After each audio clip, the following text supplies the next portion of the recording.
Welcome student, আমি প্রাণ sir. আজকে উচ্চ মাধ্যমিক শিক্ষা বিজ্ঞানের একটি গুরুত্বপূর্ণ টপিক নিয়ে আলোচনা করব। এনইপি 1986 অর্থাৎ জাতীয় শিক্ষানীতি 1986 একটা গুরুত্বপূর্ণ যে সুপারিশ ছিল সেটা হচ্ছে নবোদয় বিদ্যালয়। অপারেশন ব্ল্যাকবোর্ড আমি আলোচনা করেছি আগের ভিডিওতে। নবোদয় বিদ্যালয় জাতীয় শিক্ষানীতি 1986-তে মাধ্যমিক স্তরের শিক্ষার উন্নতি করার জন্য একটা নতুন মডেল স্কুল স্থাপনের কথা বলা হয়। সেই স্কুলটার নাম দেওয়া হয়, বিদ্যালয়টির নাম দেওয়া হয় নবোদয় বিদ্যালয়। এর আরো দুটি নাম আছে অল্টারনেটিভ, আমি সেটাও বলবো। অপারেশন ব্ল্যাকবোর্ড কি ছিল? প্রাথমিক স্তরের শিক্ষার উন্নতির জন্য। আর মাধ্যমিক স্তরের শিক্ষার উন্নতির জন্য যে বিশেষ কর্মসূচি গ্রহণ করা হয় তার নাম দেওয়া হয় নবোদয় বিদ্যালয়। এই বিদ্যালয়ের আরো দুটি নাম আছে। বাংলায় আরেকটা নাম হচ্ছে অগ্রবর্তী বিদ্যালয়, শর্টের ক্ষেত্রে অল্টারনেটিভ থাকতে পারে। আর ইংরেজিতে আরেকটা নাম হলো pace setting school, pace setting school বা অগ্রবর্তী বিদ্যালয়, নবোদয় বিদ্যালয়। তাহলে এটা কোন স্তরের শিক্ষার উন্নতির জন্য? মাধ্যমিক স্তরের শিক্ষার জন্য। এই বিদ্যালয়ের, নবোদয় বিদ্যালয়ের মূল উদ্দেশ্য, জাতীয় শিক্ষানীতিতে বলা হলো নবোদয় বিদ্যালয় স্থাপনের মূল উদ্দেশ্য কি না, যে প্রত্যন্ত গ্রামীণ অঞ্চলেও, ভারতবর্ষের প্রত্যন্ত গ্রামীণ অঞ্চলে যে সমস্ত উন্নত মেধা সম্পন্ন শিক্ষার্থীরা আছে, ট্যালেন্টেড শিক্ষার্থীরা রয়েছে, যারা শুধুমাত্র উন্নত শিক্ষার সুযোগ না পাওয়ার কারণে যে মেধাগুলো বঞ্চিত থাকছে, বড় শহরে কলকাতা, মুম্বাই, মাদ্রাজ, দিল্লি এই ধরনের বড় শহর বা তার শহরতলি যে সমস্ত স্কুল বা জেলা সদরের যে স্কুলগুলো, যেখানকার ছাত্ররা তারা তো ভালো ভালো স্কুলের পরিকাঠামো পায়, একদম ইন্টেরিয়ার যে সমস্ত গ্রামে যে সমস্ত ট্যালেন্টেড ছেলেরা আছে, অথচ দরিদ্র অথচ মেধাবী, বিশেষ করে এই কথাটা কিন্তু মেনশন করা আছে, দরিদ্র অথচ মেধাবী যে সমস্ত শিক্ষার্থীরা আছে তাদের উন্নত মানের শিক্ষা দান করে তাদের যে হিউম্যান রিসোর্স, মানব সম্পদটা রয়েছে তাদের যে সেটাকে ডেভেলপ করার জন্যই নবোদয় বিদ্যালয় স্থাপনের পরিকল্পনা গ্রহণ করা হয়। তাহলে নবোদয় বিদ্যালয় স্থাপনের উদ্দেশ্য কি? যে ভারতবর্ষের গ্রামীণ অঞ্চলের দরিদ্র অথচ মেধাবী যে সমস্ত শিক্ষার্থীরা রয়েছে তাদের উন্নত মানের শিক্ষাদানের জন্য, মাধ্যমিক শিক্ষাদানের জন্যই নবোদয় বিদ্যালয় স্থাপনের যে সুপারিশ সেটা করা হয়। সারা দেশে 432টি কেন? এরপরে বিদ্যালয়ের মূল বৈশিষ্ট্য আছে। কেন 432টা? যে সময় জাতীয় শিক্ষানীতি ঘোষণা করা হয় 1985 তোমার যে সুপারিশ জমা পড়ে এবং 86-তে ঘোষণা করা হয়, সে সময় সারা দেশে জেলা ছিল এই 432টি। প্রতিটি জেলায় একটি করে, পার ডিস্ট্রিক্ট একটা করে স্কুল স্থাপন হবে, এই মডেল স্কুল নবোদয় বিদ্যালয়। নতুন করে শিক্ষার উদয় হবে, তাই নাম দেওয়া হয়েছে নবোদয় বিদ্যালয়। এবার এই নবোদয় বিদ্যালয়গুলোর তোমার যে মূল উদ্দেশ্যটা আগে বললাম, যে দরিদ্র অথচ মেধাবী শিক্ষার্থীদের উন্নত শিক্ষার কথা। এবার এই বিদ্যালয়ের মূল বৈশিষ্ট্যটা কি, কনসেপ্টটা কি আছে, ধীরে ধীরে আমরা একটা করে আলোচনা করব। মূল কনসেপ্টটা হচ্ছে, নবোদয় বিদ্যালয়ে বলা হলো যে এই বিদ্যালয়গুলো হবে সম্পূর্ণ আবাসিক। প্রথম যেটা বিষয় সেটা হচ্ছে বিদ্যালয়গুলি হবে আবাসিক। আবাসিক মানে তোমরা বোঝো, ইংরেজিতে বললে আমরা বাঙালি বেশি বুঝি, রেসিডেন্সিয়াল, অর্থাৎ স্কুলগুলো অবশ্যই হোস্টেল যুক্ত হবে। এই বিদ্যালয়গুলোতে যারা পড়বে তাদের থাকার জন্য হোস্টেল থাকবে, ছেলে মেয়ে উভয়ের জন্য পৃথক হোস্টেল থাকবে। স্কুলগুলো আবাসিক, প্রতিটা জেলা সদরে একটি করে হবে এবং স্কুলগুলো কি হবে?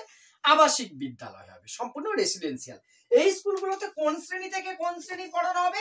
6 to 12, ষষ্ঠ শ্রেণী থেকে দ্বাদশ শ্রেণী পর্যন্ত, 5 থেকে নয় কিন্তু 6 থেকে 12 পর্যন্ত তোমার যে এই স্কুলে পড়ানো হবে। অর্থাৎ পঞ্চম শ্রেণী পর্যন্ত অন্য স্কুলে পড়ে শিক্ষার্থীরা এখানে এসে ভর্তি হবে। এবার ভর্তি কারা হতে পারবে? এখানে ভর্তির অন্যতম প্রধান মাধ্যম হবে ট্যালেন্ট বা মেধা, অর্থাৎ মেধা পরীক্ষা হবে একটি, তোমার যে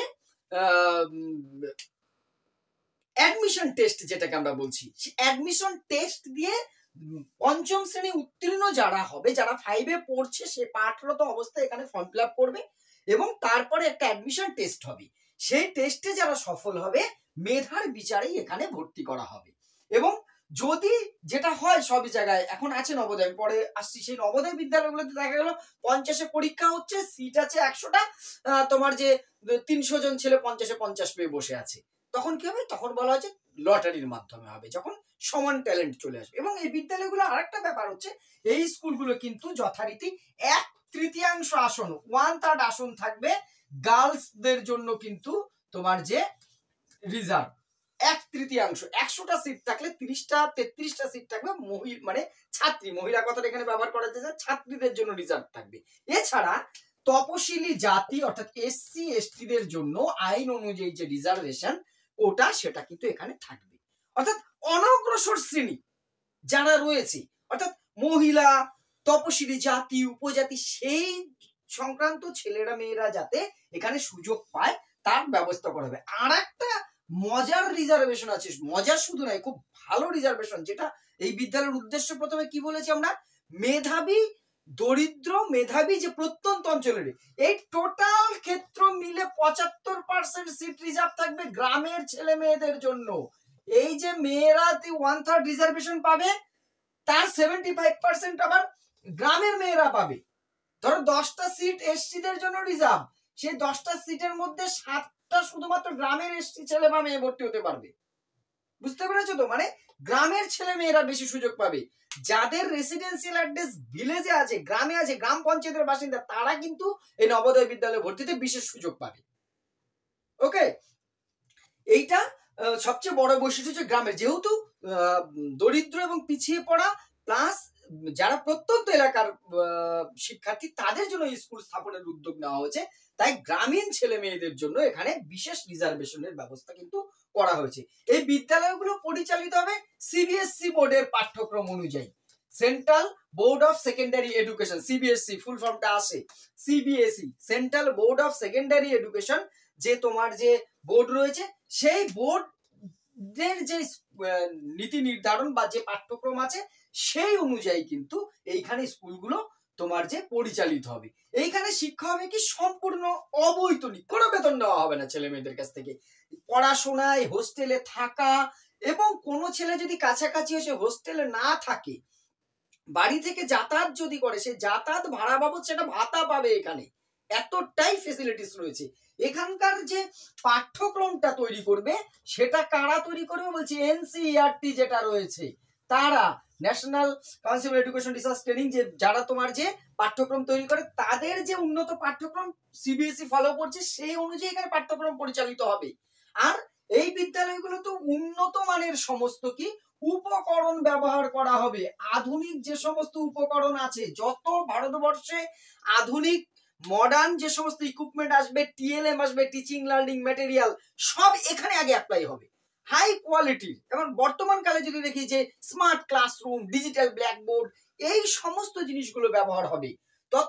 তৎকালীন সময়ে বলা হয়েছে যে উন্নত প্রযুক্তিগুলোকে এখানে ব্যবহার করেই শিক্ষা প্রচলন করবে। এখানে ভাষা নীতি কি হবে, ত্রিভাষা নীতি। কোঠারি কমিশনে আমরা পড়েছিলাম ত্রিভাষা, সেই ত্রিভাষা নীতি কিন্তু ফলো করা হবে। অর্থাৎ 3টে ভাষা কি কি, মাতৃভাষা, হিন্দি, ইংরাজি। আমরা কিন্তু বলবো না যে বাংলা।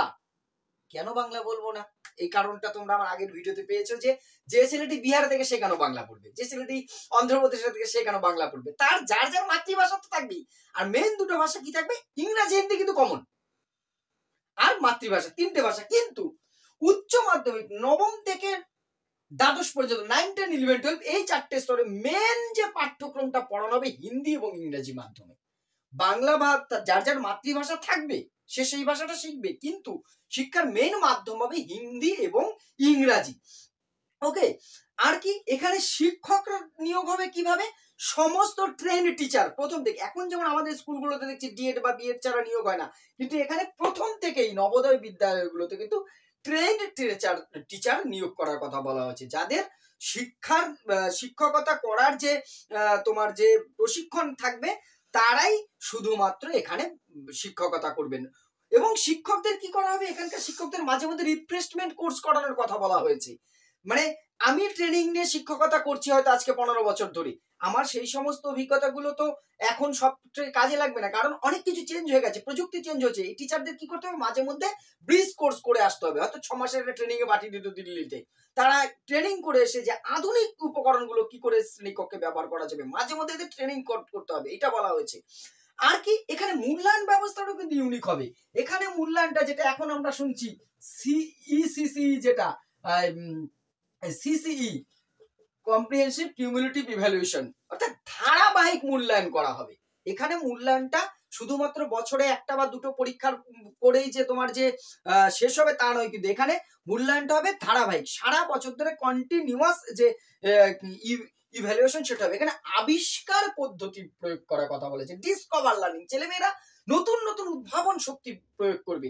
আর বৈশিষ্ট্য কি, এই বিদ্যালয়গুলোতে বড় বড় লাইব্রেরি থাকবে, ওপেন, সমস্ত ছাত্রছাত্রীরা লাইব্রেরি ব্যবহার করবে, কারণ যেহেতু আবাসিক হোস্টেলে থাকবে তারা অবসর টাইমে এখানে লাইব্রেরিতে বই পড়বে। ল্যাবরেটরি থাকবে, উন্নত সমস্ত ল্যাবরেটরির ব্যবস্থা থাকবে, অর্থাৎ যা কিছু আধুনিক প্রযুক্তি, যা উন্নত শিক্ষার পক্ষে সহায়ক, সমস্ত ব্যবস্থাপনা কিন্তু এই ধরনের বিদ্যালয়গুলোতে, নবোদয় বিদ্যালয়গুলোতে থাকবে। সারা দেশে 432টি জেলাতেই নবোদয় বিদ্যালয় স্থাপন করা হয়, এই সুপারিশটা কিন্তু সরকার মেনে নিয়েছে এবং সেই অনুযায়ী বিদ্যালয় স্থাপন। তোমরা প্রত্যেকে নিজ নিজ জেলায় যদি দেখো, যেমন নদিয়া ডিস্ট্রিক্টের ক্ষেত্রে যদি বলি, আমাদের কল্যাণীতে নবোদয় বিদ্যালয়, এই বিদ্যালয়গুলোর নামকরণ হয়েছে প্রাক্তন প্রধানমন্ত্রীর নামে, জওহর নবোদয় বিদ্যালয়। তুমি যদি কুচবিহারে যাও, তুফানগঞ্জে আছে জওহর নবোদয় বিদ্যালয়। সমস্ত জেলায় কিন্তু একটি করে এই জওহর নবোদয় বিদ্যালয় স্থাপিত হয়েছে, সুপারিশটি সম্পূর্ণ মানা হয়েছে। এখনো এখানে একই আছে, 6 থেকে 12 অবধি পড়ানো হয়। আরেকটা বিষয় যে 6 থেকে 12 পড়ানো হচ্ছে, শুধু তাই নয়, এখানে প্রতিটা ক্লাসে দুটো করে সেকশন থাকবে, এ বি, আর প্রতিটা সেকশনে 40 জনের বেশি কিন্তু ছাত্র হবে না। তাহলে বুঝতে পারছো যে এক গাদা ছাত্রছাত্রীকে পড়ানো হচ্ছে তা নয়। তাহলে একটা শ্রেণীতে কজন ভর্তি হতে পারছে? সর্বোচ্চ 80 জন। ক্লাস 6 এ 80 জন, 7 এ 80 জনই থাকবে, অর্থাৎ প্রতিটা ক্লাসে 6 to 12 এ 80 জন মাত্র ছাত্রছাত্রী থাকবে। সেই 80 জন ছাত্রছাত্রীকে দুটো বিভাগ বা সেকশনে ভাগ করা হবে, এ বি বা যে কোনো নামেই হোক। একটি সেকশন বা বিভাগে 40 জনের বেশি ছাত্র কিন্তু থাকবে না। এই হলো নবোদয় বিদ্যালয়। তাহলে নবোদয় বিদ্যালয়ের সুপারিশ করা হয় কোথায়? জাতীয় শিক্ষানীতি 1986-তে। কোন স্তরের শিক্ষার জন্য? মাধ্যমিক স্তরের শিক্ষার উন্নতির জন্য। এই বিদ্যালয়গুলোতে 6 to 12 পর্যন্ত শিক্ষাদান করা হবে। বিদ্যালয়গুলো হবে সম্পূর্ণ আবাসিক। এখানে ভর্তির একমাত্র শর্ত হবে ট্যালেন্ট বা মেধা। তবে গ্রামের ছেলেদের জন্য, বালিকাদের জন্য, এসসি এসটি ছেলে মেয়েদের জন্য এখানে যথারীতি সংরক্ষণের ব্যবস্থা থাকবে। গ্রামীণ ছেলে মেয়েরা ভর্তি হবে 75% সিটে কিন্তু। এবং এখানে পাঠ্যক্রম পরিচালনা করবে এনসিইআরটি। আর শিক্ষাটা পরিচালিত হবে কোন বোর্ডের? সিবিএসসি বোর্ডের, যেটা ত্রিভাষা নীতিকে ফলো করা হবে, মাতৃভাষা ইংরেজি, হিন্দি। তবে শিক্ষাদানের মূল মাধ্যম হবে হিন্দি এবং ইংরাজি। এখানে উন্নত উপকরণ ব্যবহার করা হবে, সিসিই বা ধারাবাহিক মূল্যায়ন পদ্ধতিতে ব্যবহার করা হবে। এই গেল তোমাদের নবোদয় বিদ্যালয়। পরের ভিডিও পাবার জন্য চ্যানেলটি অবশ্যই সাবস্ক্রাইব করবে, সাথে থাকবে। ধন্যবাদ।